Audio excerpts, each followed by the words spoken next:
Right. So unit 7 freedom struggle. So அதோட discussion. இந்த freedom ஸ்ட்ரகிளில் வந்து நிறைய கொஷின்ஸ் இருக்குது, அதை நான் பார்த்துட்டே இருக்கோம். அதுக்கு முன்னாடி அந்த கவர்னர் ஜென்ரல்ஸ் அவங்க பீரியடில் நடந்த முக்கியமானதை பார்த்தாலே நிறைய கொஷின்ஸ் வந்து கவர் ஆகிடும்.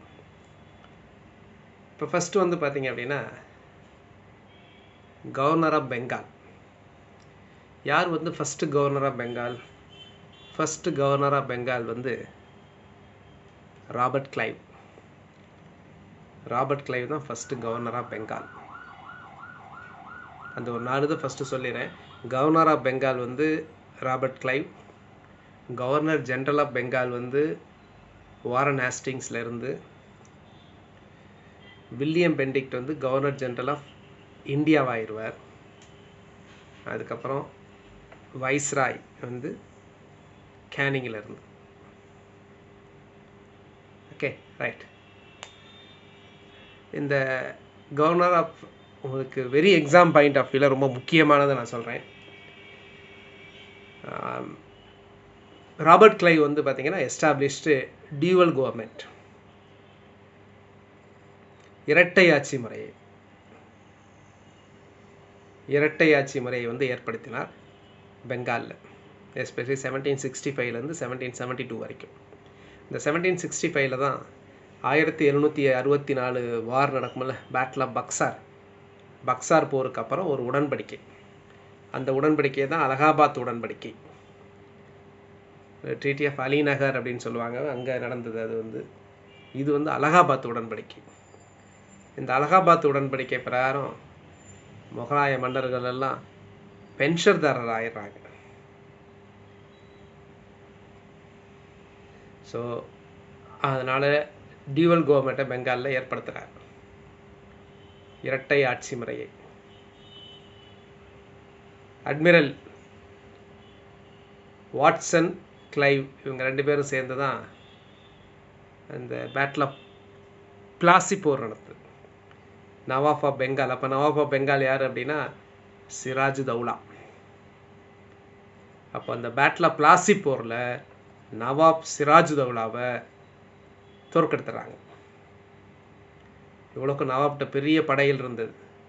எப்படி தோற்கடிச்சாங்க அப்படின்னா, பிரைப் கொடுத்தான் தோற்கடிச்சாங்க.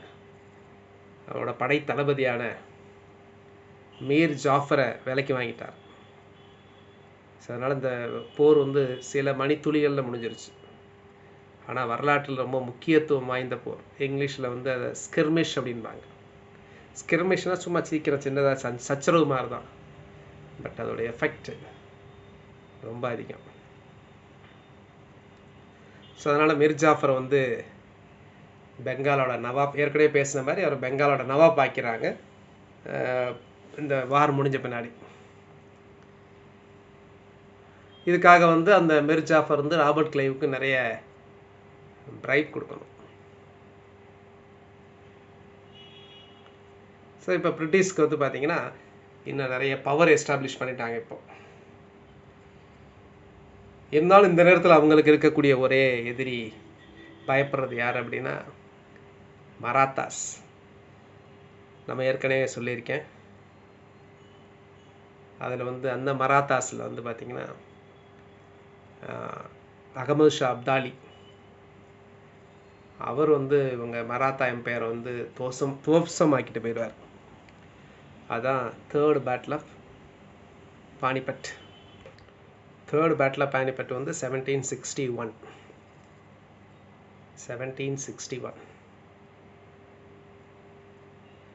So the conqueror of India அப்படின்னு ராபர்ட் கிளைவை வந்து சொல்லலாம். பெங்கால் இவங்க கைக்கு வந்துருச்சு. பெங்கால் வந்து richer then Britain at the time. அந்த டயத்தில் வந்து பிரிட்டனை விட பெங்கால் வந்து ரிச்சர். அதுக்கப்புறம் வாண்டிசார்ட் அப்படிங்கிற ஒரு கவர்னராக வர்றாரு 1760 65 வரைக்கும். இவரோட பீரியடில் தான் பேட்டில் ஆஃப் பக்சார் நடக்குது 1764. பேட்டில் ஆஃப் பக்சார் வந்து எப்படி நடக்குது அப்படின்னா, மீர் ஜாஃபரால் கொடுத்து மாளாது, அதனால் அவரை இறக்கிட்டு தூக்கிட்டு அதுக்கு பதிலாக மிர் காசிம் வைக்கிறாங்க. மிர் காசிம் பார்க்குறாரு, இதே மாதிரி தான் நமக்கு நிலமை வந்துடும் அப்படின்னு சொல்லிட்டு மிர் காசிம் வந்து ஒரு 3 பேரை சேர்ந்து ஒரு கூட்டமைப்பை ஏற்படுத்துகிறார். மிர் காசிம் அப்படிங்கிறவர் யார் அப்படின்னா பெங்காலோட நவாப். சிராஜ் தௌலாவுக்கு அப்புறம் மிர் ஜாஃபர், மிர் ஜாஃபருக்கு அப்புறம் மிர் காசிம். அயோத்தின்னு ஒரு இடம் இருக்குது, அது அவாத். அவாதோட நவாப் வந்து சுஜாது தௌலா. இந்த சுஜாது தௌலாவையும் அப்போ இருந்த முகலாய அரசர் யார்? ஷா அலாம் டூ. இந்த மூவர் கூட்டணி ஈஸ்ட் இந்தியா கம்பெனி, கிழக்கிந்திய கம்பெனியை எதிர்க்கிறது. இது பக்சாருங்கிற இடத்துல நடந்தது. 1764 பேட்டில் ஆஃப் பக்சார். இந்த பக்சார் போரில் இந்த கம்பைன்டு 3 பேரை வந்து தோக்கடிச்சிடுறாங்க ஈஸ்ட் இந்தியா கம்பெனி. அதுக்கப்புறம் தான் நான் சொன்ன இந்த ட்ரீட்டி ஆஃப் அலகாபாத் உடன்படிக்கை. அதுக்கப்புறம் வந்து முகலாய மன்னர் வந்து பென்ஷன் தர்ற ஆக்கப்பட்டார். அடுத்து ரெகுலேட்டிங் ஆக்ட் ஆஃப் 1773, ஒழுங்குமுறை சட்டம். இந்த ஒழுங்குமுறை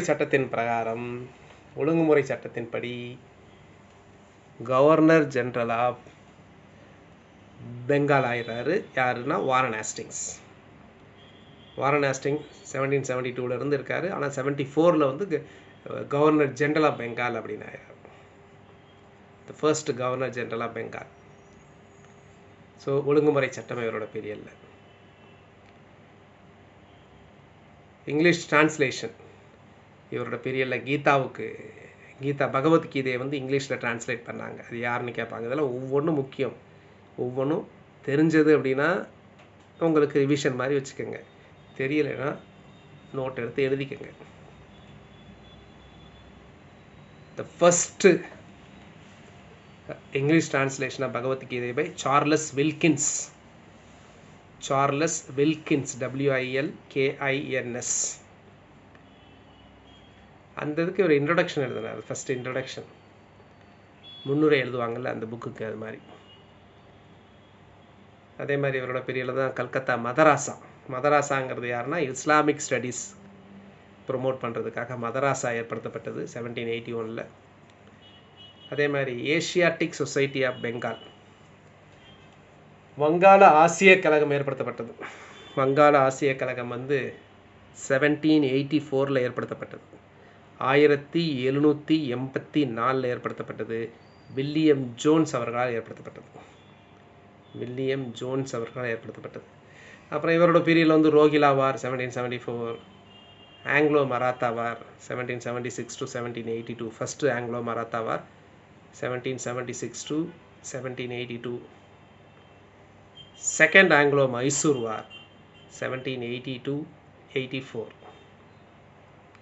செகண்ட் ஆங்கிலோ மைசூர் வார்லாம் நடந்தது. அதுக்கப்புறம் பார்த்தீங்கன்னா கார்ன்வாலிஸ் இவரோட பீரியடில் சான்ஸ்கிரிட் காலேஜை ஏற்படுத்துகிறாரு. ஜொனாதன்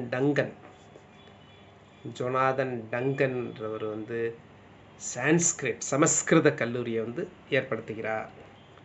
1791 ஏற்படுத்துகிறார் சமஸ்கிருத கல்லூரி ஜொனாதன் டங்கன். அப்புறம் பெர்மனன்ட் செட்டில்மெண்ட் வந்து 1793 கார்ன்வாலிஸ் தான் கொண்டாடுறார். ரொம்ப முக்கியமானது பெர்மனன்ட் செட்டில்மெண்ட். அதுக்கு இன்னொரு பேர் நிலையான நிலவரி திருத்தம்னு நிலவரி சட்டம்னு சொல்லுவாங்க. இன்னொரு பேர் வந்து ஜமீன்தாரி செட்டில்மெண்ட். கார்ன்வாலிஸ் கோட் அப்படின்னு கொண்டாந்தார். சிவில் சர்வீஸ் இன்ட்ரடியூஸ் பண்ணியிருந்தாங்க.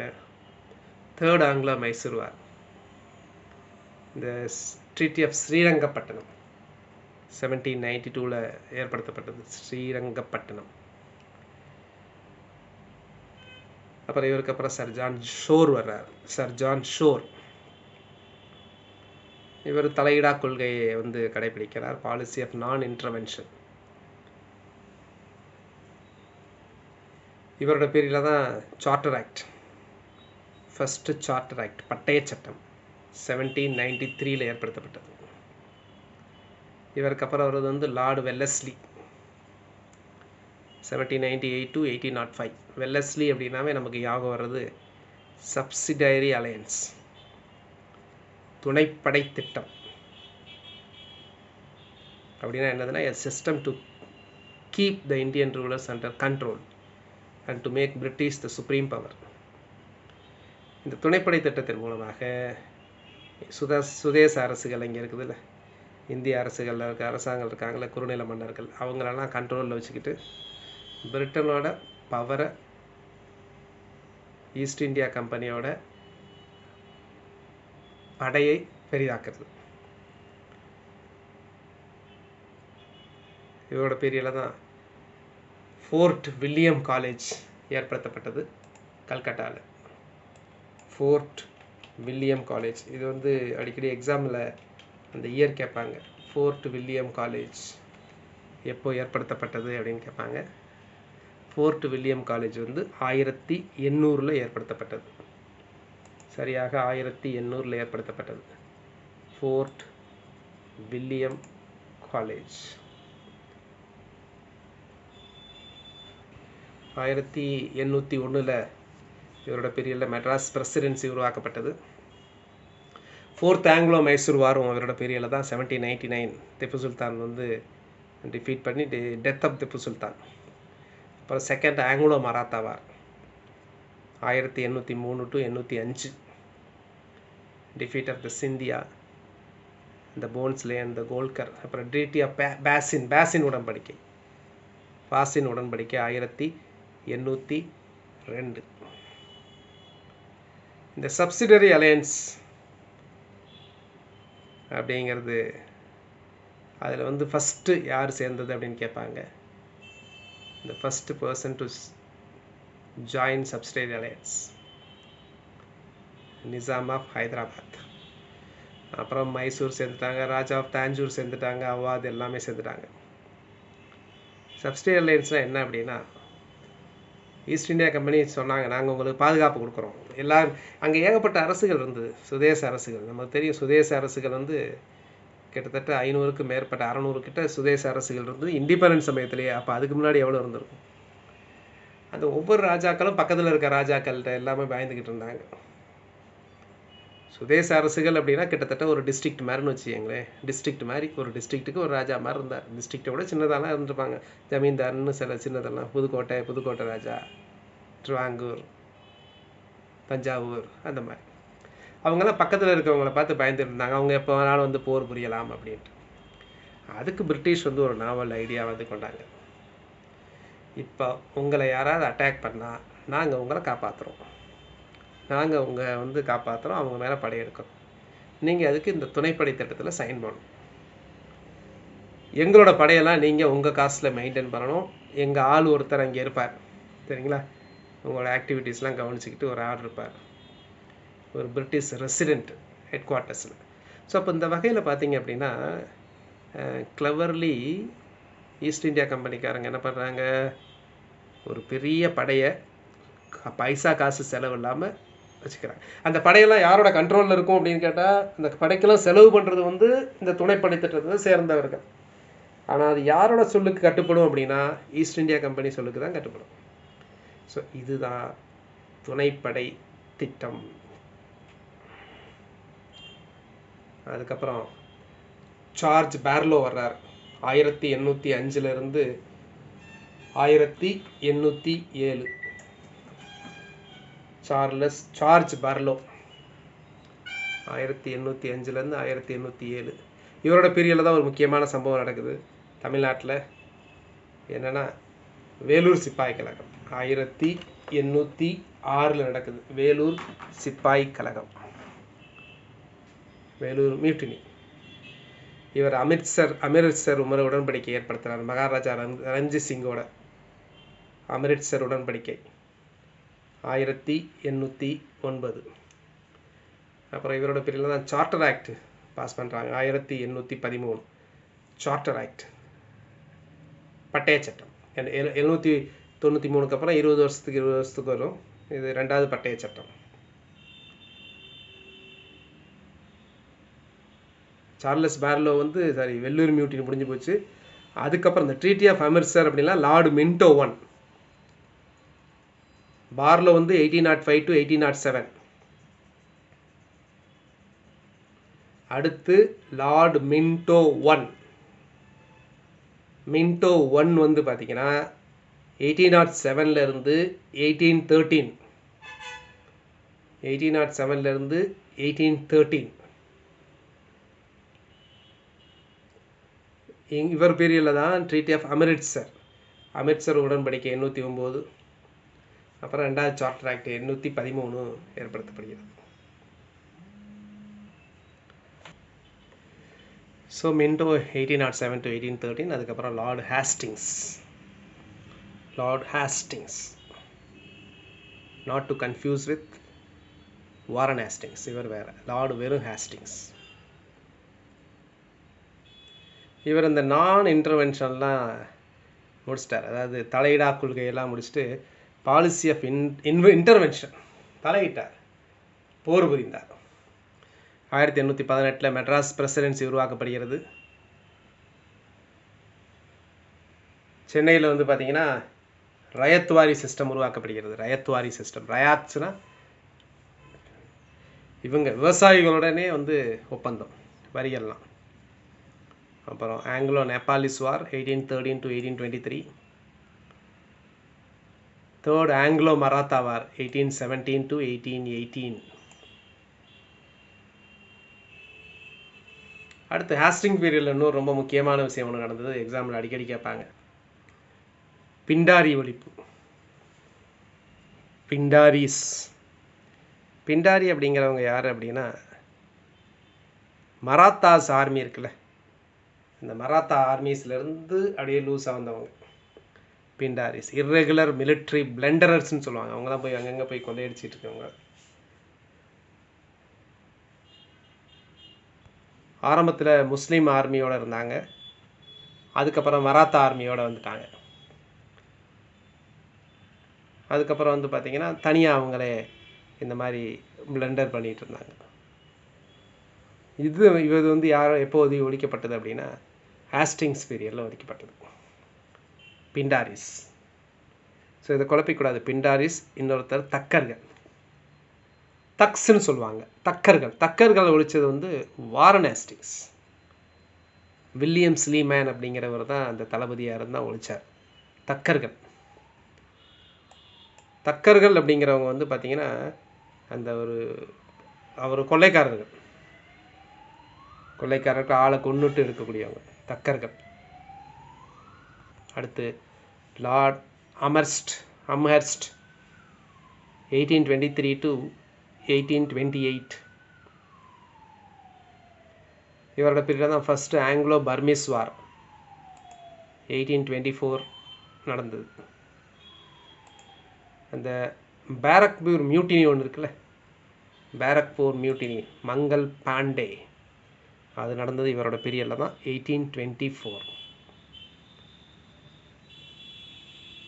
அதுக்கப்புறம் வந்து பார்த்திங்கன்னா அமர்ஸ்டுக்கு அப்புறம் வந்து லார்ட் வில்லியம் பென்டிக்ட் 1828 to 1833, 1828 1833 வரைக்கும், 1833 வரைக்கும். இவர் வந்து லிபரல், ஒரு governor general of India. Maybe இவரை என்ன பண்ணலான்னா, we can consider him as a father of modern western education in India. Father of modern western education in India. 1833 charter ஆக்டுக்கு பிரகாரம் இவர் வந்து ஃபஸ்ட்டு கவர்னர் ஜெனரல் ஆஃப் இந்தியாவாகிறார். Governor of பெங்கால்ங்கிறவர் governor general of இந்தியாவாகிறாங்க. இவரோட பீரியட் தான் சதி, அபாலிஷன் ஆஃப் சதி ஒழிக்கப்படுகிறது ராஜாராம் மோகன் ராய் இவங்க பீரியடில். அப்புறம் தக்கர்கள் ஒழிக்கப்படுகிறார்கள். 1831 மைசூர் அனெக்சேஷன். இங்கிலீஷ் இன்ட்ரடியூஸ் பண்ணுறாங்க, இங்கிலீஷ் எஜுகேஷன் 1835. தக்கர்களை ஒழிச்சாங்க. இன்ஃபான்டிசைடு, இந்த குழந்தைகளை வந்து கொல்றது, சைல்டு சாக்ரிஃபைசஸ், குழந்தைகளை நரபலி கொடுக்கறதுலாம் இருந்தது, அதெல்லாமே தடுத்தார். வில்லியம் பென்டிக்ட் வந்து நிறைய ரீஃபார்ம் பண்ணார். மெக்காலே கமிட்டி இவரோட சமயத்தில் தான் ஃபஸ்ட்டு லா மெம்பர் அப்பாயின்ட் பண்ணாங்க. அவரோட ரெக்கமெண்டேஷனில் தான் இங்கிலீஷ் வந்து medium of higher education in India எடுத்தது. ஃபஸ்ட்டு மெடிக்கல் காலேஜ் கல்கட்டாவில் வந்து ஏற்படுத்தப்பட்டது. இவரோட பீரியடில் தான் 1833 இல்லை சார்ட்டர் ஆக்ட்.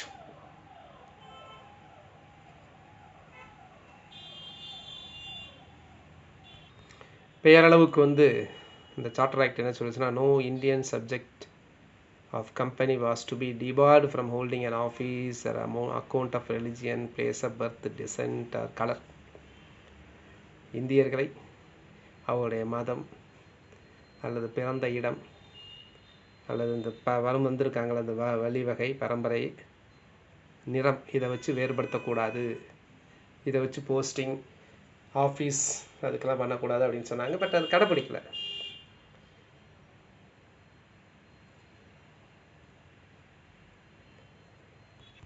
இவருக்கு அப்புறம் வந்து சார்லஸ் மெட்கால்ஃப் வர்றார்.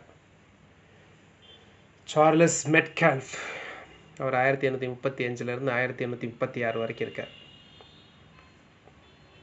சார்லஸ் மெட்கால்ஃப் இவர் தான் லிபரேட்டர் ஆஃப் இந்தியன் ப்ரெஸ் அப்படின்னு சொல்லுவாங்க. எக்ஸாமில் கேட்பாங்க, லிபரேட்டர் ஆஃப் இந்தியன் ப்ரெஸ் யார் அப்படின்ட்டு.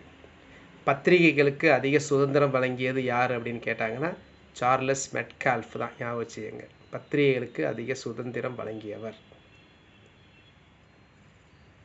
இவரையும் பின்னாடி இருக்க ரிப்பனையும் கம்பேர் பண்ணக்கூடாது. ரிப்பன் வந்து அந்த வெர்னாகுலர் ப்ரெஸ் ஆக்ட் இருந்ததில்ல,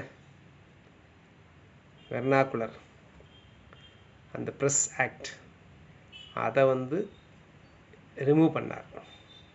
மற்றபடி பத்திரிகைகளுக்கு நிறைய சுதந்திரங்களை வாரி வழங்கினது யார் அப்படின்னா சார்லஸ் மெட்கால்ஃப்.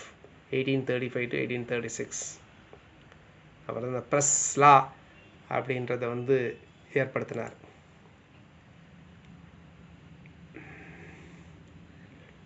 இவருக்கு அப்புறம் வந்து 36 to 42 வந்து லார்ட் ஆக்லாண்ட் வர்றார். ஆக்லாந்து பீரியடில் தான் ஆங்கிலோ ஆப்கன் வார் நடக்குது. 1839 1842 ஃபஸ்ட்டு ஆப்கன் வார்.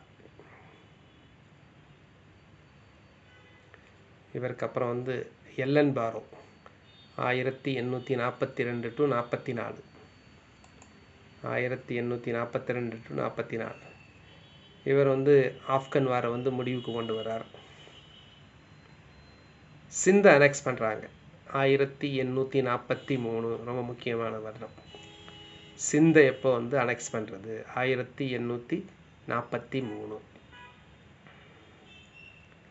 இவருக்கு அப்புறம் லார்டு ஹார்டிஞ்ச் வந்து 1844 to 48 1844 to 48 first Anglo Sikh war நடக்குது. First Anglo Sikh war, treaty of லாகூர் உடன்படிக்கை 1846. அதோட அந்த சீக்கியர்களோட சாவரனிட்டி எல்லாம் எண்டுக்கு முடிவுக்கு வருது. சீக்கியர்களின் இறையாண்மை. எம்ப்ளாய்மெண்ட்டில் இங்கிலீஷ் எஜுகேஷன் வேணும் அப்படின்னு ப்ரிஃபரன்ஸ் கொடுத்தார். Gave preference to English education in employment. Lord Hardinge 1844 to 48. 48லேருந்து 56 வரைக்கும் முக்கியமானவர் லார்ட் டல்ஹௌசி. இவர் பீரியட்லையும் நிறைய சீர்திருத்தங்கள் ஏற்படுத்தப்பட்டது. லார்ட் டல்ஹௌசி இவர் லார்ட் டல்ஹௌசினா உங்களுக்கு என்ன ஞாபகம் சொல்லுங்கள்? லார்ட் டல்ஹௌசினா டாக்ட்ரின் ஆஃப் லேப்ஸ், அவகாசி இலி கொள்கை, வாரிசு இழப்பு கொள்கை அப்படின்னு சொல்லுவாங்க. அப்படின்னா அரசர்கள் அவங்க பாட்டுக்கு அந்த குறுநில மன்னர்கள் பிரின்ஸ்லி ஸ்டேட்ஸ் அவங்க பாட்டுக்கு ஆண்டுட்ருக்கலாம், அவங்களுக்கு நல்ல ஒரு வாரிசு இருக்கிற வரைக்கும். யாருக்காவது வாரிசு இல்லை அப்படின்னா அப்போ வந்து ஈஸ்ட் இந்தியா கம்பெனி வந்து அதை எடுத்துக்கும். அதான் சிம்பிள் டாக்ட்ரின் ஆஃப் லேப்ஸ் அப்படிங்கிறது. ஸோ இந்த டாக்ட்ரின் ஆஃப் லேப்ஸால் தான் பின்னாடி ஏகப்பட்ட பிரச்சனை வந்தது. பின்னாடி வந்த கேனிங் இருக்கும்போது தான் அந்த மியூட்டினி ஏற்படுத்தப்பட்டது. ரிவோல்ட் 1857 ஏற்படுத்தப்பட்டது. இந்த டாக்டரி ஆஃப் லேப்ஸ் பிரகாரம் எதெல்லாம் கேப்சர் பண்ணாங்க பிரிட்டிஷ், அதாவது east India company? Satara 1848, Jaitpur and Sambalpur 1849, Baghat BAGHAT 1850, Udaipur 1852. சில சமயம் ஆர்டர்லாம் கேட்டிருக்காங்க. ஜான்சி 1853, நாக்பூர் 1854.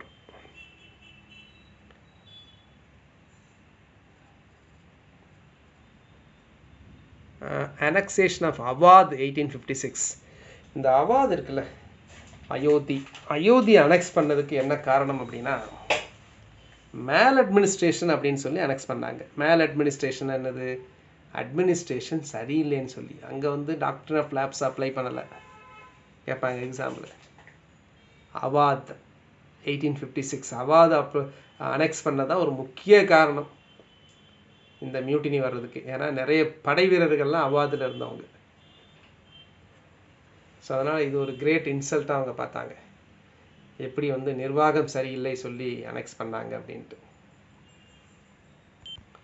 ஸோ இந்த படை கிடங்கு இருக்குது, ஆர்டிலரி, பெங்கால் ஆர்டிலரி ஹெட் குவார்ட்டர்ஸை வந்து நிறைய பண்ணியிருக்காரு. ஒவ்வொன்றா சொல்கிறேன். Dalhousie Bengal artillery head quarters வந்து கல்கத்தாவிலேருந்து மீரத்துக்கு ட்ரான்ஸ்ஃபர் பண்ணுறாரு.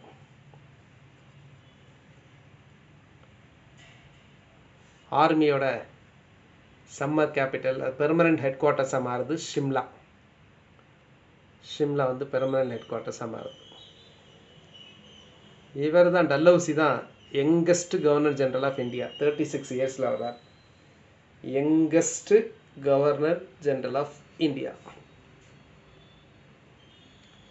இவர் ஆல்சோ நோன் அஸ், இவருக்கு பேர் என்னென்னா father of Indian telegraph introduce பண்ணாங்க. ரயில்வேஸ் 1853 இன்ட்ரடியூஸ் பண்ணாங்க. அதனால் இவர் தான் father of Indian telegram, father of Indian railways, father of Indian postal system, ரூர்க்கின் engineering college, father of Indian engineering services, maker of modern இந்தியான்னு சொல்லுவாங்க. இந்த டைட்டில், பென்ஷன்ஸ் இதெல்லாம் அபாலிஷ் பண்ணாங்க. இவரோட பீரியடில் தான் விடோ ரீமேரேஜ் ஆக்ட், விதவைகள் மறுமண சட்டம், கைம்பெண்கள் மறுமண சட்டம் 1856 ஏற்படுத்தப்பட்டது. இப்போ மெயின்ஸ்லாம் எழுதுறீங்க அப்படின்னா சில வார்த்தைகள்லாம் முக்கியம். அதில் கொஞ்சம் பாலிஷான பல வார்த்தைகள் எழுதணும். ஃபார் எக்ஸாம்பிள் அப்படி இருக்குது. இப்போ ஃபிசிக்கலி ஹேண்டிகேப்ட் அப்படின்னு எழுதக்கூடாது. எப்படி எழுதலாம்னா, தமிழில் இப்போ எழுதுறீங்க அப்படின்னா என்னது எழுதலாம்னா, உடல் ஊனமுற்றோன்னு எழுதக்கூடாது. என்னது? மாற்றுத்திறனாளிகள். விதவைகள் அப்படிங்கிறவங்க வந்து கைம்பெண். தலித்துங்கிற வார்த்தையே அன்கான்ஸ்டியூஷனல் அப்படின்னு நேஷ்னல் கமிஷன் ஃபார் SC சொல்லியிருக்கிறாங்க. அதனால் தலித் அப்படிங்கிற வார்த்தைக்கு என்ன பண்ணும்? பட்டியலின வகுப்பு மக்கள். ஷெட்யூல் ட்ரைப்ஸ்னால் பழங்குடியினர் அப்படின்றது.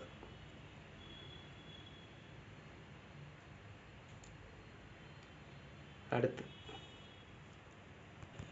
1854 Wood's dispatch, Anglo vernacular schools, government college எல்லாம் ஓப்பன் பண்ணுறாங்க. வுட்ஸ் எஜுகேஷனல் டிஸ்பேட்ச், வுட்ஸ் பேரறிக்கை. இது வந்து மேக்னா கார்ட்டா ஆஃப் இங்கிலீஷ் எஜுகேஷன் அப்படின்னு சொல்லுவாங்க. எஜுகேஷனில் ஒரு முக்கியமான சம்பவங்கிறது மேக்னா கார்ட்டா அப்படின்னு சொல்லுவாங்க. ரயில்வே நமக்கு தெரியும். 1853 பாம்பேக்கும் தானேக்கும் ஏற்படுத்தப்பட்டது. போஸ்டல் சிஸ்டம் 54 ஏற்படுத்தப்பட்டது. பப்ளிக் ஒர்க்ஸ் டிபார்ட்மெண்ட் ஃபஸ்ட்டு இப்போ தான் ஏற்படுத்தப்பட்டது. பொதுப்பணித்துறை ஏற்படுத்தப்பட்டதும் இவரோட பீரியடில் தான். கிராண்ட் ட்ரங்க் ரோடு இருக்குல்ல, கராச்சி, பாம்பே, கல்கத்தா இதெல்லாம் கரெக்ட் பண்ணுறதுக்கான கிராண்ட் ட்ரங்க் ரோடும் இவரோட பீரியடில் தான் போடப்பட்டது. Second Anglo Sikh war 1848 to 49. Punjab ஃபுல்லாக அனெக்ஸ் பண்ணிட்டாங்க. அடுத்து செகண்ட் ஆங்கிலோ பர்மிஸ் வார் 1852.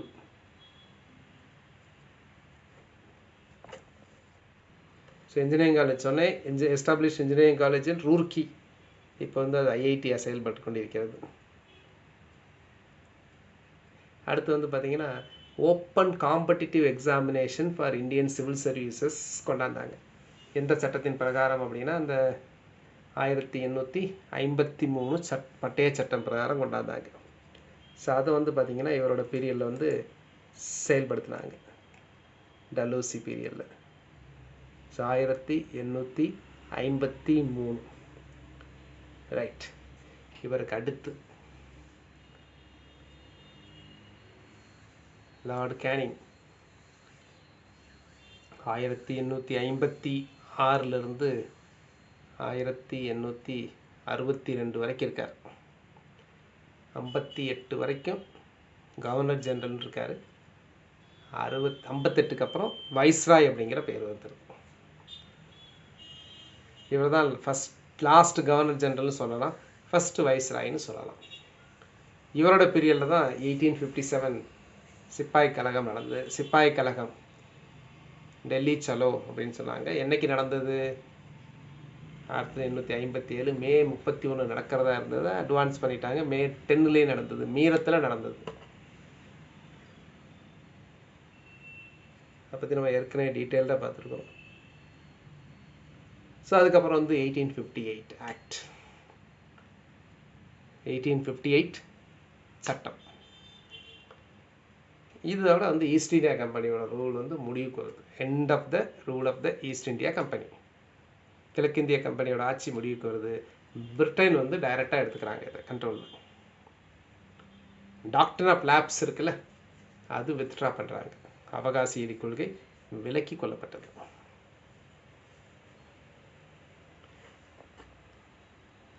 இதோட பீரியடில் 1862 இந்தியன் கவுன்சில் ஆக்ட் வந்து பாஸ் பண்ணுறாங்க. Indian council act. Indian council act வந்து நம்மளுடைய கான்ஸ்டியூஷனல் ஹிஸ்ட்ரி ஆஃப் இந்தியாவில் ஒரு முக்கியமான லேண்ட்மார்க். Indian councils act. அப்புறம் Indian penal code and criminal procedure code வந்து பாஸ் பண்ணுறாங்க. அதுக்கு முக்கிய காரணம் வந்து Macaulay. Indian penal code IPC. Indian penal code எந்த வருடம்? ஐபிசி வந்து 1860. அது மாதிரி இந்தியன் ஹைகோர்ட்ஸ் ஆக்ட் 1861. அதன் பிரகாரம் உயர்நீதிமன்றங்கள் ஏற்படுத்தப்படுகிறது. 1862 ஏற்படுத்தப்படுகிறது. இன்கம் டேக்ஸ் இந்தியாவில் ஃபர்ஸ்ட் இன்ட்ரடியூஸ் பண்ணுறாங்க 1858 அப்புறம். Income tax. அப்புறம் 3 யூனிவர்சிட்டிஸ் ஏற்படுத்துகிறாங்க. 3 யூனிவர்சிட்டிஸ் எந்த வருஷம் ஏற்படுத்துகிறாங்க? கல்கட்டா, பாம்பே, மெட்ராஸ். இந்த 3 பல்கலைக்கழகம் எந்த ஆண்டு ஏற்படுத்தப்படுகிறது? யூனிவர்சிட்டிஸ் எல்லாமே 1857 தான் ஏற்படுத்தப்படுகிறது. எல்லா யூனிவர்சிட்டியுமே 3 யூனிவர்சிட்டியுமே அப்போ தான் ஏற்படுத்தப்படுகிறது. அடுத்து லார்டு எல்ஜின். எல்ஜின் வந்து 1862 to 1863. 1862 63 வரைக்கும். இவரோட பீரியடில் தான் வாஹாபி மூமெண்ட் ஏற்படுத்தப்படுகிறது. ஹைகோர்ட்ஸ் வந்து எஸ்டாப்ளிஷ் பண்ணுறாங்க by the act 1861. Calcutta, Bombay, மெட்ராஸில் ஏற்படுத்தப்படுகிறது. இதற்கு அப்புறம் வந்து பார்த்திங்கன்னா லார்ட் லாரன்ஸ் வந்து 864 69 வரைக்கும். Sir John Lawrence. Saviour of Punjab அப்படின்னு சொல்லுவாங்க. ஆக்சுவலாக இந்த 1857 மியூட்டினி நடக்கும்போது பஞ்சாபில் இருக்கிறவங்கள வச்சு தான் இதை சப்ரஸ் பண்ணது. அதுக்கு ஒத்துழைச்சது வந்து லாரன்ஸ் வந்து ஒரு இந்தியன் முஸ்லீம். Indian Christian. ஆக்சுவலாக இந்தியன் கிறிஸ்டியன்ஸ் யாருமே கவர்னர் ஜெனரல் ஆக முடியாது. ஒன்லி பிரிட்டன் இருக்கிறவங்க தான் கவர்னர் ஜெனரல் ஆவாங்க. அந்த ரூலை தளர்த்தி இவருக்கு வந்து அந்த போஸ்ட் கொடுத்தாங்க. The first Indian Christian to become a governor general யார் அப்படின்னா Lawrence. Telegraph line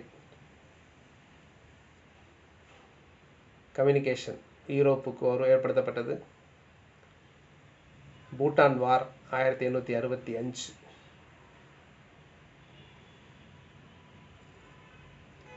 He created Indian Forest Department. இந்திய வனத்துறையை வந்து உருவாக்கினார்.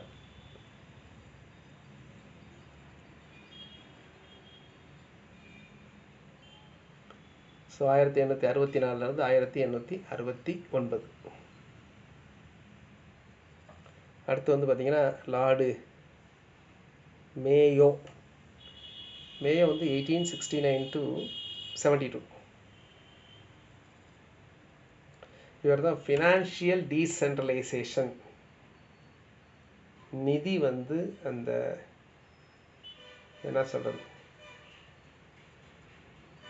சென்ட்ரலைசேஷன்னா அதில் வந்து பரவலாக்கம் பண்ணார். ராஜ்காட் காலேஜ் இன் கத்தியவார் ஏற்படுத்த மேயோ காலேஜ் அட் அஜ்மேர் ஏற்படுத்தினார். இந்த மேயோ காலேஜ் அஜ்மேரில் வந்து பிரின்சஸ் எல்லாம் படிக்கிறதுக்கு, இந்த பிரின்ஸ்லி ஸ்டேட்ஸில் இருக்காங்களா பிரின்சஸ், ஸோ அவங்கெல்லாம் படிக்கிறதுக்கு வந்து மேயோ காலேஜ் வந்து அஜ்மேரில் ஏற்படுத்தினார். ஸ்டாட்டிஸ்டிக்கல் சர்வே ஆஃப் இந்தியா வந்து ஆர்கனைஸ் பண்ணார். Statistical survey of India. அப்புறம் established department of agriculture and commerce. இந்த மேயோ தான் he was the only viceroy murdered in office. பதவியில் இருக்கும்போதே கொல்லப்பட்டார். ஒரு பத்தான் கிரிமினல் கன்விக்ட், ஒரு குற்றவாளியால் அவர் வந்து அந்தமானில் இந்த ஜெயிலில் விசிட் பண்ணிட்டு இருக்கும்போது கொல்லப்பட்டார் 1872. அது மாதிரி first time in the Indian history census was taken. Census எடுத்தாங்க 1871, 72, 71, 72. ஃபஸ்ட்டு ரெகுலர் சென்சஸ் அப்படின்னா இவருக்கு அப்புறம் 1881 அது வெவ்வேறு 10 இயர்ஸ் வரிசையாக வந்துச்சு. ஃபஸ்ட்டு எடுத்தது மட்டும் 1871, 72. அப்போ சென்சஸ்னால் இதை கணக்கில் வச்சுக்குவாங்க. இது ஃபஸ்ட்டு சென்சஸ், மேயோ பீரியடில் ஃபஸ்ட்டு சென்சஸ். செகண்ட் சென்சஸ் தான் ரிப்பன் பீரியடில் 1881. அதுக்கப்புறம் 1891, 10 வருஷத்துக்கு ஒரு தடவை எடுத்துக்கிட்டு இருந்தாங்க. இவருக்கு அப்புறம் வந்தது வந்து Lord north Brook.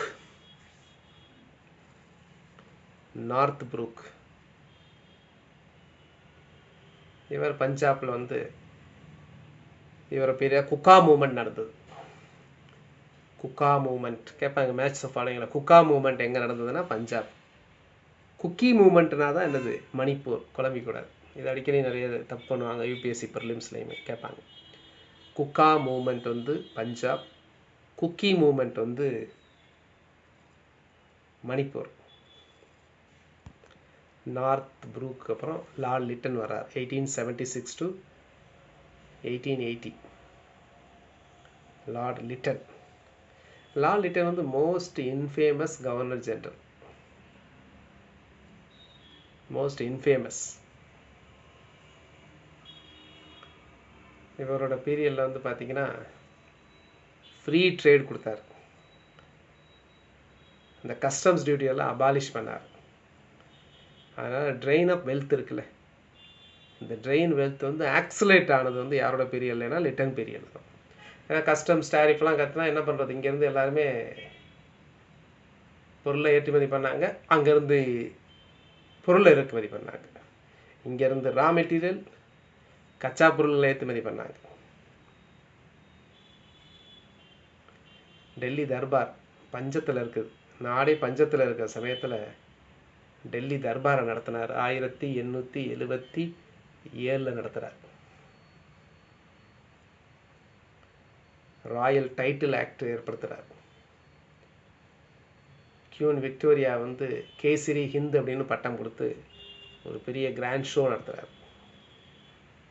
Kesari Hind, இந்தியாவின் அரசி, ராயல் டைட்டில்ஸ் ஆக்ட் 1876. அப்புறம் ஆர்ம்ஸ் ஆக்ட் கொடுக்குறார் சட்டம். ஆர்ம்ஸ் ஆக்ட்னா இந்தியன்ஸ் வந்து யாரும் ஆர்ம்ஸ் வச்சுக்கூடாது, கண்டிப்பாக லைசன்ஸ் வாங்கணும் அப்படின்னு சொல்கிறாங்க. ஆர்ம்ஸ் ஆயுதங்கள் சட்டம். அப்போ வெர்னாகுலர் ப்ரெஸ் ஆக்ட், வட்டார மொழி பத்திரிகை சட்டம். இதில் நிறைய தடைகள்லாம் ஏற்படுத்துகிறாங்க வட்டார மொழி பத்திரிகையில். 1878 1878 ஏற்படுத்துகிறார். அப்புறம் சிவில் சர்வீசஸோட மேக்ஸிமம் ஏஜ் நல்லா புரிஞ்சுங்க. மினிமம் ஏஜ் கிடையாது, மேக்ஸிமம் ஏஜ் ஃபார் குடிமை பணிக்கு வந்து 21 19 ஆக்குறார். 21 19. இதுக்கப்புறம் ரிப்பன் வர்றாரு 1880 884 வரைக்கும். அவர் கலைச்சி போட்டதெல்லாம் இவர் வந்து சரிப்படுத்துகிறார். ரிப்பன் என்று எங்கள் அப்பன்னு சொல்கிற அளவுக்கு இவர் நல்லவர்.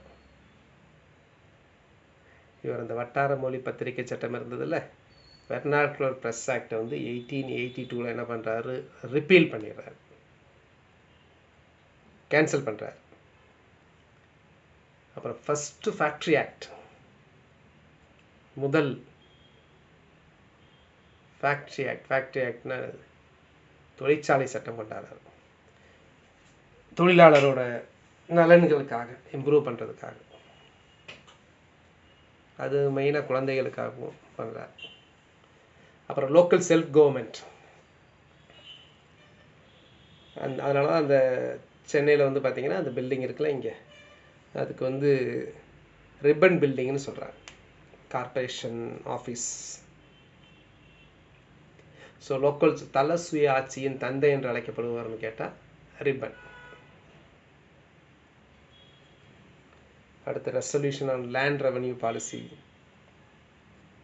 ஹண்டர் கமிஷன்,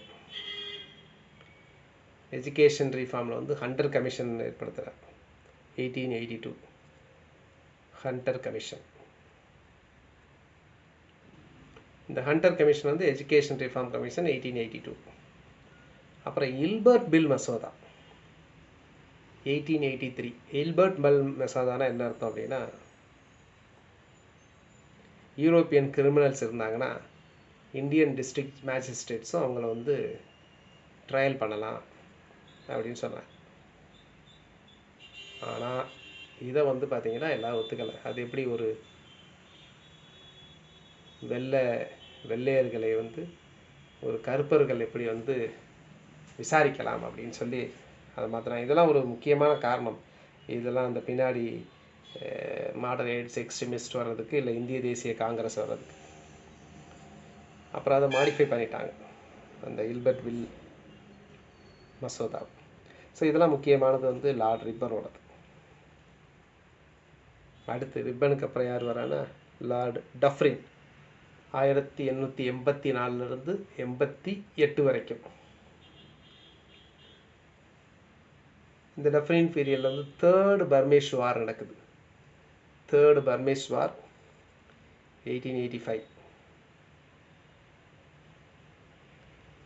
அடுத்து வந்து பார்த்தீங்கன்னா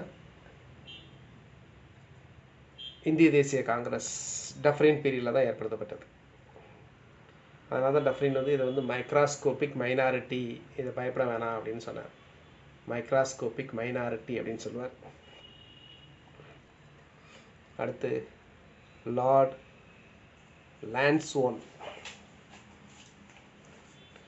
Lord Lansdowne 1888 to 94. Period second factory act. First factory act 1881, second factory act 1891. Civil சர்வீசஸை மூணாக பிரிக்கிறாங்க. Imperial, provincial, subordinate. Imperial, provincial, subordinate அப்படின்னு 3ஆக பிரிக்கிறாங்க. இவரோட பேர் இந்தியன் கவுன்சில் ஆக்ட் ஏற்படுத்தப்படுகிறது 1892. இந்திய கவுன்சில் சட்டம். இதில் தான் ஃபஸ்ட்டு என்ன பண்ணுறாங்க அப்படின்னா இன்ட்ரடியூஸ்ட் என்னது elections for the first time election அப்படிங்கிறது. ஆனால் இன்டைரக்ட் எலெக்ஷன்ற கான்செப்ட் ஃபஸ்ட்டு வர்றது வந்து பார்த்திங்கன்னா இந்திய கவுன்சில் சட்டம் 1892. அப்புறம் ஒரு லைன் பிரிட்டிஷ் இந்தியாவுக்கும் ஆப்கானிஸ்தானுக்கும் நடுவில் லைன் டிமார்கேட் பண்ணும். அது என்னதுன்னா இவரோட பீரியடில் தான் டுராண்ட் கமிஷன். இப்போ வந்து அது பாகிஸ்தானுக்கும் ஆப்கானிஸ்தானுக்கும் நடுவில் இருக்குது. இந்தியாவுக்கும் பாகிஸ்தானுக்கும் நடுவில் ராட்க்ளிஃப். இந்தியாவுக்கும் சைனாவுக்கும் நடுவில் இருக்கிறது வந்து அந்த பவுண்ட்ரிக்கு வந்து பேர், எல்லை கோடுக்கு பேர் வந்து மேக்மோகன் லைன்.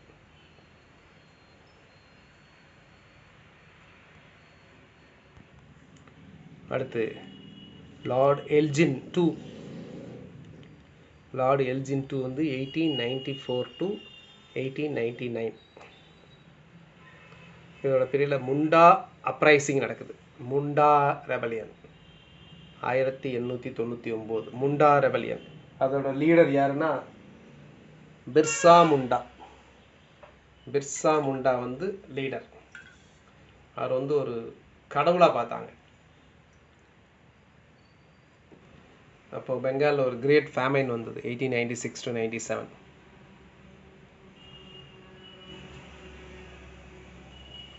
1877 ஒரு பெரிய ஃபேமைன் வந்தது பெங்காலில், ரொம்ப பெரிய ஃபேமைன்.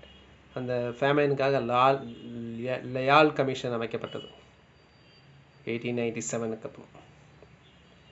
அப்புறம் ஃபஸ்ட்டு பொலிட்டிக்கல் மர்டர்ஸ். ரேண்ட் ஆமர்ஸ்ட் இந்த 2 பேரை வந்து சாப்பேக்கர் பிரதர்ஸ் 1897 வந்து அசாசினேட் பண்ணுவாங்க. The assassination of 2 British officials, Rand and Amherst by Chapekar brothers. அடுத்து கர்சன், லார்டு கர்சன் 1899 1905 வரைக்கும். லார்டு கர்சன் பிரபு. இவரோட பீரியடில் வந்து ஆண்ட்ரூ ஃப்ரேசர் அவர் தலைமையில் ஒரு போலீஸ் கமிஷன் ஏற்படுத்தப்பட்டது 1902. ஆண்ட்ரூ ஃப்ரேசர் தலைமையில் போலீஸ் கமிஷன். அப்புறம் யூனிவர்சிட்டி கமிஷன் ஏற்படுத்தப்பட்டது. அதை பேஸ் பண்ணி தான் இந்தியன் யூனிவர்சிட்டி ஆக்ட் வந்து 1904 வந்து ஏற்படுத்தப்பட்டது. யூனிவர்சிட்டி கமிஷன் அதுக்கு யார் தலைமையில் ஏற்படுத்தப்பட்டது? University commission. So Indian university commission 1902 லா மெம்பர் தாமஸ் ராலே தலைமையில் ஏற்படுத்தப்பட்டது. ராலே தலைமையில். அந்த யூனிவர்சிட்டி கமிஷனில் 2 பேர் இட்ஸ் மெம்பர்ஸ், இந்தியன் மெம்பர்ஸ் இருந்தாங்க. மெம்பர்ஸ் வந்து சையத் ஹுசைன் பெல்கிராம் அண்ட் குர்தாஸ் பானர்ஜி. ஸோ இந்த ராலே கமிஷன் யூனிவர்சிட்டி கமிஷன் பேஸ் பண்ணி தான் இந்தியன் யூனிவர்சிட்டி ஆக்ட் 1904 ஏற்படுத்தப்பட்டது. கல்கத்தா கார்ப்பரேஷன் ஆக்ட் 1899 ஏற்படுத்தப்பட்டது. அப்புறம் Indian coinage and paper currency act, India coin இருக்குல்ல, காயின் பேப்பர் கரன்சி சட்டம் 1899 ஏற்படுத்தப்பட்டது. இந்தியா வந்து கோல்டு ஸ்டாண்டர்டு கொண்டாந்தாங்க. India put India in gold standard. இவரோட பீரியடில் தான் பார்ட்டிஷன் ஆஃப் பெங்கால் 1905 ஏற்படுத்தப்பட்டது. அந்த பார்ட்டிஷன் எப்போ எஃபெக்ட் பண்ணாங்களோ அந்த தினத்தை தான்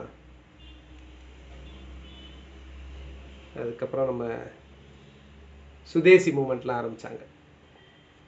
அதான் நேஷ்னல் ஹேண்ட்லூம்ஸ் டே தான் கைத்தறிகள் தினமாக அனுசரிக்கப்படுகிறது ஆகஸ்ட் 7. இவரோட பீரியடில் தான் north west frontier province create பண்ணப்பட்டது. நார்த் வெஸ்ட் ஃப்ரான்டியர் ப்ராவின்ஸ் வடமேற்கு எல்லை பிரதேசம். அப்புறம் ஆர்கியாலஜிக்கல் சர்வே ஆஃப் இந்தியாவும் இப்போ தான் ஏற்படுத்தப்பட்டது. Archaeological survey of India. ஆக்சுவலாக ஆர்கியாலஜிக்கல் சர்வே ஆஃப் இந்தியா வந்து 1861 ஆரம்பிக்கப்பட்டது. ஃபஸ்ட்டு ஆர்கியாலஜிக்கல் சர்வேயர் வந்து அலெக்சாண்டர் கன்னிங்காம். ஸோ கர்சன் என்ன பண்ணார்னா, கர்சன் வந்து இந்த revival archaeological survey of India வந்து ரிவைவ் பண்ணார். ப்ரொப்போஸ்ட் அதுக்கு ஒரு போஸ்ட் க்ரியேட் பண்ணார், டைரக்டர் ஜெனரல்ன்ற போஸ்ட் க்ரியேட் பண்ணார். அந்த ரெக்கமெண்டேஷன்ஸ்லாம் அக்செப்ட் பண்ணிவிட்டு சார் ஜான் மார்ஷலை வந்து ஃபஸ்ட்டு டைரக்டர் ஜெனரலாக அப்பாயின்ட் பண்ணுறாங்க. ஸோ அதை ரீவாம் பண்ணுறார் ஆர்கியாலஜிக்கல் சர்வே. ஆர்கியாலஜிக்கல் சர்வே வந்து இப்போ ஆரம்பிக்கல, 1861. தமிழ்நாட்டில் வந்து 1961. ஸோ சார் ஜான் மார்ஷல் வந்து டைரக்டர் ஜெனரலாக 1902 இருக்கார். ஸோ அதிலிருந்து இந்தியன் ஆர்கியாலஜி வந்து ரொம்ப ஒரு நியூ ஏரான்னு சொல்லலாம், ஒரு வாட்டர் ஷெட்டு சொல்லுவாங்களே அந்த மாதிரி. அடுத்து lord Minto two. Minto two வந்து 1905 1910 வரைக்கும் இருக்கார். மின்டோ டூ 1905 வரைக்கும். இவரோட பீரியடில் தான் சுதேசி மூமெண்ட். சுதேசி மூமெண்ட் எதனால் ஏற்படுத்தப்பட்டதுன்னா நமக்கு தெரியும், அதெல்லாம் பார்ட்டிஷன் ஆஃப் பெங்கால் வங்க பிரிவினால் ஏற்படுத்தப்பட்டது. ஸோ 1905 8 வரைக்கும் போச்சு அது. அப்புறம் இந்த சுதேசி வங்க பிரிவினை ஆதரித்து வந்து 1906 வந்து முஸ்லீம் லீக் ஏற்படுத்தப்பட்டது. முஸ்லீம் லீக் ஹெட் குவார்ட்டர்ஸ் எங்கே ஏற்படுத்தப்பட்டது? ஆகாகா நவாப் ஆஃப் சலிமுல்லா கான், நவாப் ஆஃப் டாக்கா அவர் தலைமையில் எந்த ஊரில் ஏற்படுத்தப்பட்டது அப்படின்னா டாக்காவில் ஏற்படுத்தப்பட்டது, டாக்கா. அப்புறம் இவரோட பேரில் தான் சூரத் ஸ்பிளிட் 1907 காங்கிரஸில் நடைபெற்றது. மாடரேட்ஸு எக்ஸ்ட்ரீமிஸ்ட் பிரிஞ்சாங்க. சூரத் ஸ்பிளிட் நடந்த அந்த ஐஎன்சியோட தலைவர் யார்? இந்திய தேசிய காங்கிரஸின் தலைவர் யார்? சூரத் ஸ்பிளிட் நடந்ததோட ராஷ் பிகாரி கோஷ். போஸ் கிடையாது, ராஷ் பிகாரி கோஷ். அப்புறம் இவரோட பீரியடில் வந்து பார்த்திங்கன்னா news paper act 1908, Minto Morley reform 1909. இந்த மின்டோ மார்லி ரீஃபார்ம் எதற்கு ஃபேமஸ் ஆனதுன்னா communal electorates, communal wise electorate பண்ணாங்க 1909.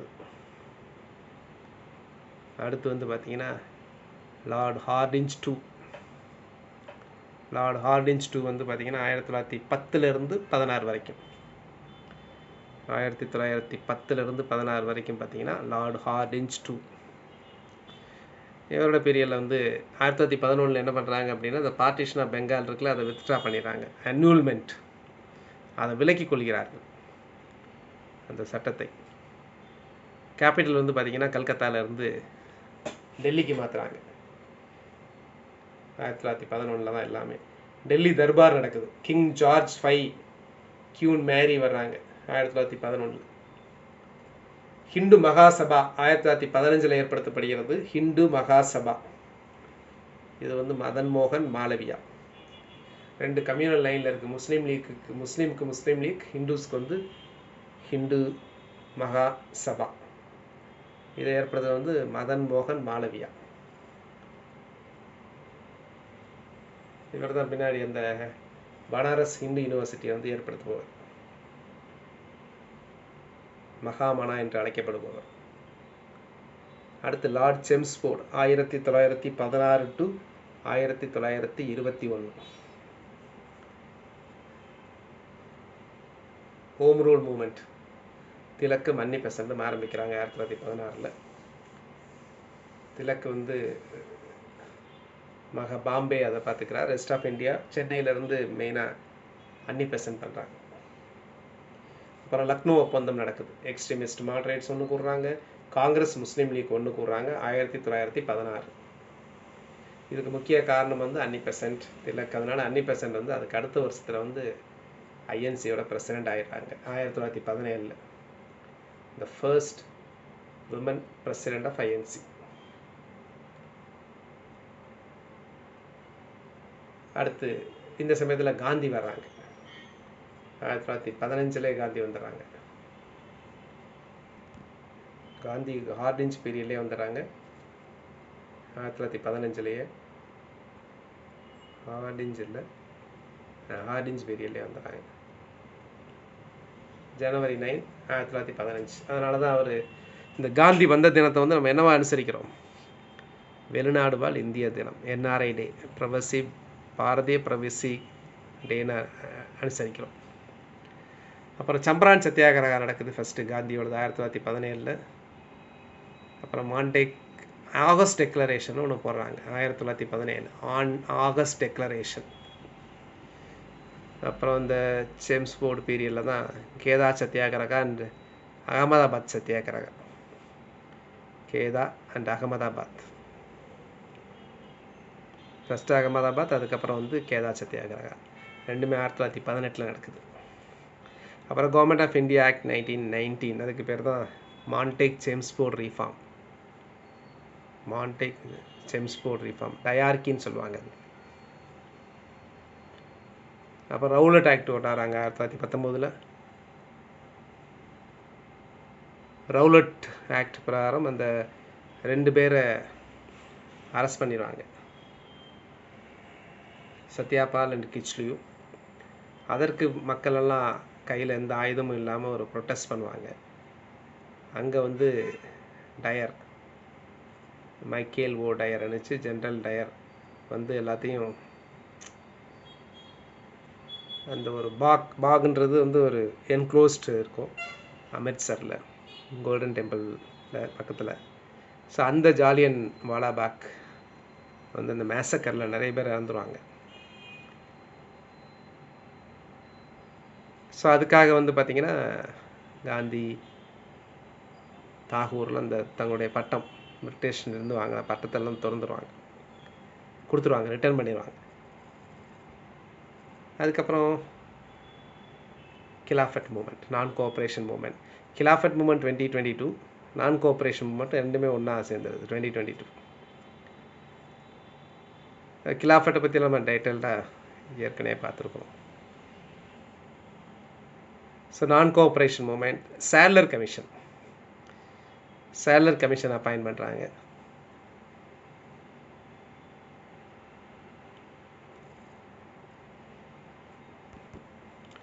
சேட்லர் கமிஷனுங்கிறது வந்து ஒரு எஜுகேஷன் கமிட்டி 1917 ஏற்படுத்துகிறாங்க. ஒர்க்கிங் ஆஃப் யூனிவர்சிட்டிஸ்லாம் எப்படி ஒர்க் ஆகுது அப்படிங்கிறதுக்காக, மெயினாக Calcutta யூனிவர்சிட்டிக்காக.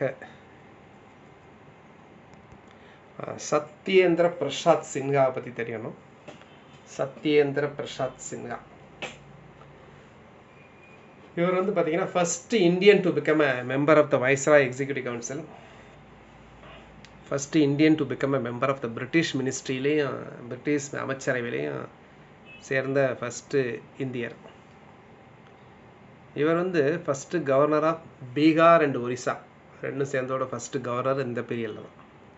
SP Sinha was appointed governor of Bengal 1917. அடுத்து லார்ட் ரீடிங் 1921 26 வரைக்கும் லார்ட் ரீடிங்.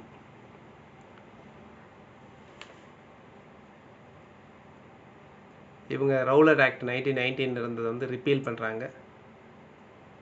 இதோட பேர் மாப்ளா ரெபலியன் நடக்குது. மாப்ளா ரெபலியன் வந்து எங்கே நடக்குதுன்னா கேரளாவில் கடற்கரையில் மலபார் முஸ்லிம்ஸ் மாப்ளா ரெபலியன்.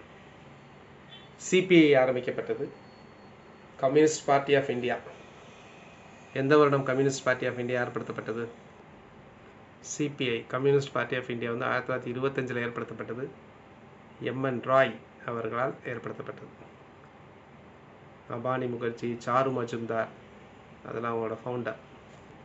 சௌரி சௌரா இன்சிடென்ட் 1922 நடந்தது. அப்புறம் foundation of Swaraj party 1923. Kakori train அந்த டக்காய்டி ராபரி அது வந்து 1925. அடுத்து RSS ராஷ்ட்ரிய ஸ்வயம் சேவக் சங் KB ஹெக்டேவாரால் நாக்பூரில் 1925 ஏற்படுத்தப்பட்டது. அடுத்து லார்டு இர்வின் 1926 31 வரைக்கும் இருக்கார். Lord Irwin Simon commission announce பண்ணுறாங்க. சைமன் கமிஷன் 28 வர்றாங்க. Butler commission 1927. பட்லர் கமிஷன்னா பிரிட்டனுக்கும் ஸ்டேட்ஸ்க்கும் உள்ள ரிலேஷனுக்குரிய committee. Nehru report, Motilal Nehru report வந்து 1928. ஜின்னா 14 பாயிண்ட்ஸ் கொடுக்குறாங்க 1929. பூர்ண ஸ்வராஜ் டெக்ளரேஷன் லாகூரில் நடக்குது 1929. ஜனவரி 26 இருந்து ஃபஸ்ட்டு இண்டிபெண்டன்ஸ் டே நம்ம பண்ணுறோம் 1930. அடுத்து சிவில் டிசோபீடியன்ஸ் மூமெண்ட், சட்ட மறுப்பு இயக்கம். சட்ட மறுப்பு இயக்கம் வந்து 1930. காந்தி, அதான் அந்த தண்டி சத்தியாகிரகான்னு சொன்னோம்ல, அந்த தண்டி மார்ச் 1930. காந்தி சபர்மதி ஆசிரமம் அங்கேருந்து தண்டிக்கு போனாங்க. இங்கே திருச்சியில் வந்து பார்த்திங்கன்னா ராஜாஜி தலைமையில் திருச்சியிலேருந்து வேதராணியம், அப்புறம் கேலப்பன் வந்து மலபார் கோஸ்ட்டில் கேரளாவில் பண்ணாங்க. First round table conference 1930. அப்போ காந்தி இர்வின் ஒப்பந்தம், காந்தி இர்வின் பேக்ட் வந்து 1931. அப்புறம் ஜதின் தாஸ் அப்படிங்கிறவர் வந்து பார்த்திங்கன்னா ஃபஸ்ட்டு இறக்குறார். அதாவது உண்ணாவிரதம் இருந்த ஒரு ஃபஸ்ட்டு ஒரு Indian independence activist and revolutionary சொல்லலாம். அவர் லாகூர் ஜெயிலில் வந்து 63 நாள் அந்த உண்ணாவிரதம் இருந்து வந்து இறந்துறாரு. 1929 இறந்துறார். அடுத்து Lord Wellington 1931 to 36. Second round table conference 1931. Third round table conference 1932. அதுக்கு முன்னாடி வந்து சிவில் டிசோபீடியன்ஸ் மூமெண்ட் 1930. அதை ஏற்கனவே முடிஞ்சது. Okay, third round table conference தான் 32. இதுக்கு இடையில communal award, McDonald's communal award அப்படின்னு கொடுப்பாங்க. அதாவது separate electorates for extended for schedule cost. அப்புறம் காந்தி வந்து இதுக்காக உண்ணாவிரதம் இருப்பார். அப்புறம் காந்திக்கு அம்பேத்கர் நடுவில் வந்து பூனா ஒப்பந்தம் கையெழுத்தாகும் 1932. காங்கிரஸ் சோசியலிஸ்ட் பார்ட்டி ஃபவுண்டேஷன் ஆரம்பிக்கிறாங்க 1937. காங்கிரஸ் சோசியலிஸ்ட் பார்ட்டி 1934 யார் ஏற்படுத்துகிறான்? ஸோ காங்கிரஸ் சோசியலிஸ்ட் பார்ட்டி 1934 வந்து பை ஆச்சாரியா நரேந்திர தேவ் அவர் பிரசிடென்ட் தலைமையாக ஏற்படுத்தப்படுகிறது. இந்திய அரசு சட்டம், நம்முடைய அரசியலமைப்போட பேஸ் 2/3 அங்கேருந்து எடுத்திருக்கிறோம். அது வந்து 1935 ஏற்படுத்தப்பட்டது. 1935 வந்து பர்மா வந்து separated from India. All India Kisan Sabha 1936 ஏற்படுத்தப்படுகிறது. All India Kisan Sabha. அடுத்து லின்லித்கோ 1936 to 43. அங்கே ஒரு எலெக்ஷன் நடக்குது 36-37. காங்கிரஸ் மினிஸ்ட்ரிஸ் வந்து 1937 ஃபார்ம் பண்ணுறாங்க. 39 ரிசைன் பண்ணிடுறாங்க. அதுதான் டே ஆஃப் டெலிவரன்ஸ் அப்படின்ட்டு முஸ்லீம் லீக் வந்து கொண்டாடுவாங்க. அந்த ரிசைன் பண்ணுறது காங்கிரஸ் மினிஸ்ட்ரிஸ் எதுக்காக ரிசைன் பண்ணுவாங்கன்னா, இந்தியா வந்து கன்சல்ட் பண்ணாமையே வந்து வேர்ல்டு வார் 2க்கு வந்து சேர்த்துருவாங்க. அதனால தான் ஃபார்வர்ட் பிளாக் சுபாஷ் சந்திர போஸ் வந்து ஏற்படுத்துகிறாங்க. லாகூர் ரெசல்யூஷன் தனியாக பிரிக்கணும் பாகிஸ்தான் அப்படின்னு சொல்லிட்டு 1940. August offer 1940. Grips mission 1942. Quit India moment 1942. இதெல்லாம் இந்த செகண்ட் வேர்ல்டு வார் 39 to 45 நடக்குது. அடுத்து வேவல் வந்து 1943 to 1947. Rajagopalachari formula 1944. Wavell plan and Shimla conference வந்து 1945. சிம்லா கான்ஃபரன்ஸ். ஐஎன்ஏ ட்ரையல்ஸ் ரொம்ப முக்கியமானது. இந்திய நேஷ்னல் ஆர்மி அதோட ட்ரையல்ஸ் வந்து விசாரணை 1945. ரின் மியூட்டினின்னு சொல்லுவாங்க, நேவல் மியூட்டினி 1946. அப்புறம் கேபினட் மிஷன் பிளான் வந்து 1946. Cabinet mission plan 16th August 1946 வந்து டைரக்ட் ஆக்ஷன் டே, நேரடி நடவடிக்கை நாள். முஸ்லீம் லீக் எப்படியாவது தனி நாடு வேணும் அப்படின்னு சொல்லிக்காக பண்ணாங்க. So first meeting of the constituent assembly எப்போ நடந்ததுன்னா டிசம்பர் 9, 1946. அப்போ ஆரம்பித்து நவம்பர் 26, 1949 வரைக்கும். அதான் 2 வருஷம் 11 மாதம் 18 நாள். சில புக்கில் 17 நாள்னு போட்டிருக்கோம். அடுத்து மவுண்ட் பேட்டன் வராது. அவர் தான் ஜூன் 3 பிளான் அனௌன்ஸ் பண்ணுறாங்க. அதுதான் மவுண்ட் பேட்டன் பிளான். இந்த ஹவுஸ் ஆஃப் காமன்ஸில் அந்த இண்டிபெண்டன்ஸ் டே பில் வந்து பிரிட்டிஷ் பார்லிமெண்ட்டில் பாஸ் பண்ணுறாங்க ஜூலை 4, 1947.